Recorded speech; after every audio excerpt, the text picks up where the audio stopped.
বাংলাটাকে তো পশ্চিম বাংলাদেশ করবার জন্য যে ষড়যন্ত্র করছে মাননীয় মুখ্যমন্ত্রী, তাই না হলে এত বড় কথা বলার সাহস কোথায় পায় ওনার ক্যাবিনেট মন্ত্রী? দেখুন, মুসলমানদের মধ্যে 4 রকমের মতবাদ আছে। একটা হজিকতি, তরিকতি, শরীয়তি, মারফতি। যারা মারফতি মতের মুসলমান তারা খুব নিরীহ হয় এবং তারা সাম্যবাদী হয়। আর সারা পৃথিবীটাকে অগ্নিগর্ভ করে তুলেছে যারা, তারা হচ্ছে শরীয়তি মতের মুসলমান। আবুল সাহেবকে তারা দেখেন কিভাবে ওই চিন্ময় গোস্বামীর মতো অ্যারেস্ট করেছে। আজকে দীপু দাসকে যেভাবে জ্যান্ত পুড়িয়ে মারা হলো, কি অপরাধ?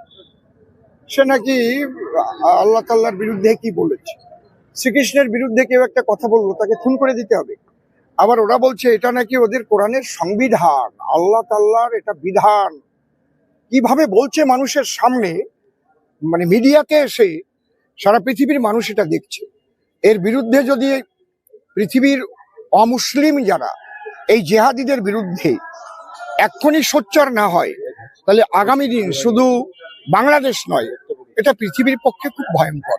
আমরা চাইছি যে এই অপসংস্কৃতি, ধর্মের নামে মানুষ খুন, এইগুলো বন্ধ হোক।